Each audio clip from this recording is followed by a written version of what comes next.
Hello guys! Magandang araw sa inyong lahat. Nandito na naman tayo sa ating paboritong place, ang ating kubo. Ayan, kasi malamig dito at tahimik. Ang maririnig mo lang ay lagaslas at alon ng dagat, diba? So today's vlog mga idol ay isa na namang makakatulong at isi-share ko sa inyo, okay, mga pare ko. But before anything else, please do me a favor na paki-subscribe po ang ating channel at pakipindot na rin ang ating tiny notification bell para ma-update po tayo pag meron po tayong mga new upload videos. Disclaimer din mga idol, ang video natin ay para lamang po sa may bukas ang kaisipan at may malawak na pang-unawa. At kung ikaw ay wala nito, maaari na lamang pong mag-skip at mamili ng mga videos na narapat po para sa inyo. Okay?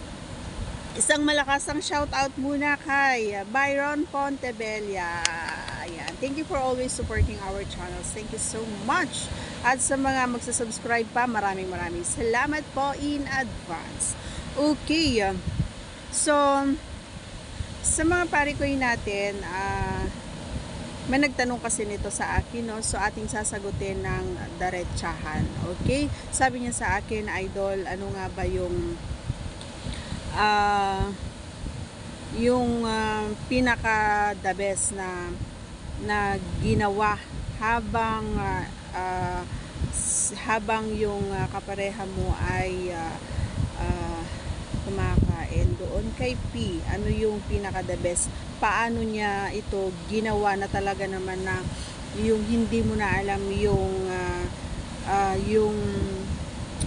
gagawin mo, yung parang ano na ba, yung sobrang sarap ng ginagawa niya. So ano nga ba daw iyon? Okay, sa lahat na ginawa niya at kung paano ay yung pinakagusto ko parikoy ay yung habang kumakain ay nilalaro niya yung ating TINGGIL. Yun yung pinaka the best at talaga naman na habang nilalaro niya rin yon at habang nilalaro ng kanyang DILA ang ating P at habang may ano yun hindi lang hagod kumbaga yung ginagawa niya, no pare ko, kundi merong may paano pa rin siya, minsan ay ipinapasok niya yung kanyang mga yan kita mo yan, basta yon pinapasok niya doon habang sinisip-sip niya yung tawag dito, yung lumalabas na kasuon sa ating P. So hindi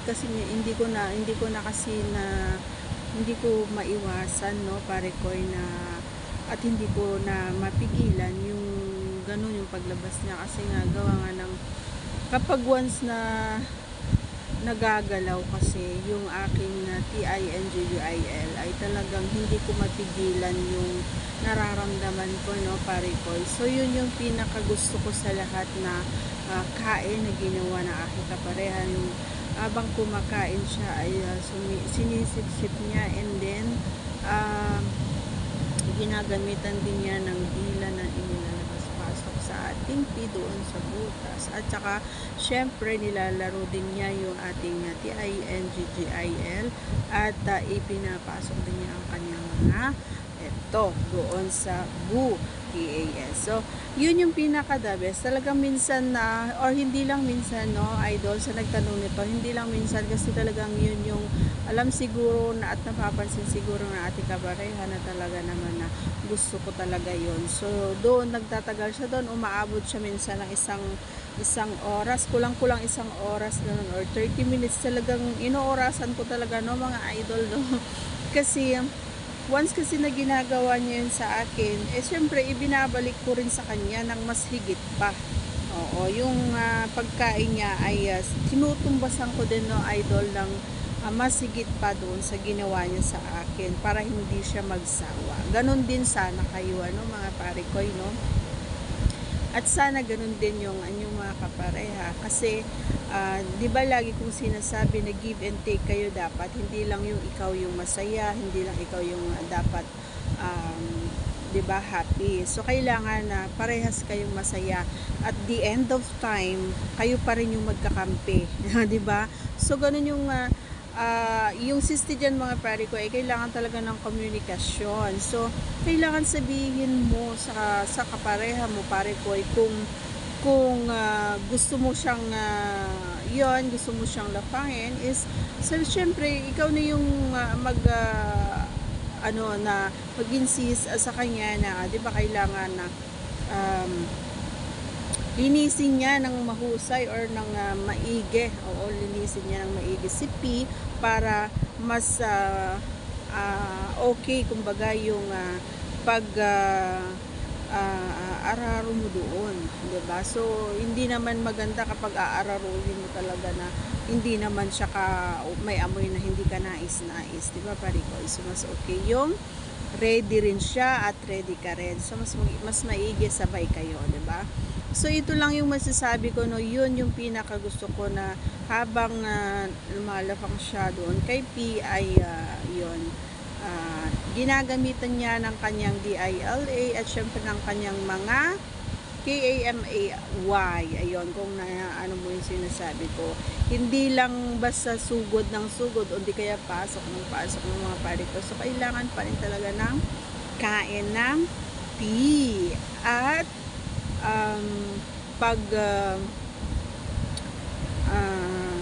suyod na ng kanyang DLA, o diba, kasi yun ang inaasam-asam.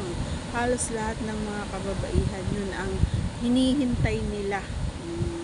Doon na sila nakakaramdam ng ay, iba ito, to the highest level ito. Ganon, no, mga pare ko. So, sana ay yung mga itinuturo ko ay pwede naman ninyong gawin or subukan, or kung ayaw nyo naman is okay lang naman, pero mas maigi na mag-explore kayo. Lagi kong sinasabi yan, mag-explore kayo para naman sa ganon ay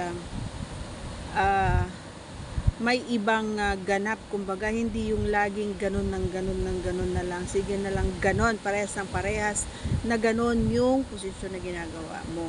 So, nakakasawa din. Kapag lagi-laging tinola or lagi-laging nilaga, nakakasawa, idol. So, kailangan mo ring mag-adobo.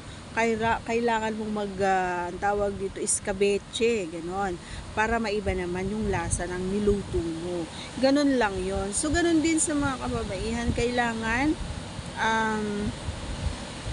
mag-explore din tayo, no, mga Marikoy, no. Hindi lang si Parikoy ang mag-explore. Kasi hindi naman siguro gusto ng mga kalalakihan din na yung lagi-lagi mong ginagawa is always. So, parang pagkain lang yan, mga Marikoy at mga Parikoy. So, kailangan nating turuan yung sarili natin na mag-explore or maghanap or mag-isip ng mga bagay na alam natin na gusto ng bawat isa. Okay? So, yun. Maraming salamat sa pakikinig at sana ay nasagot ko ang iyong katanungan. And syempre, inuulit ko, may hingin ulit ako ng favor. Baka hindi ka pa nakasubscribe, pakasubscribe po. At pakipindot na rin ang ating tiny notification bell para ma-update po tayo pag meron po tayong mga new upload videos. Ayan, God bless everyone. See you again on my next vlog. Ayan, always smile and pray. Bye-bye.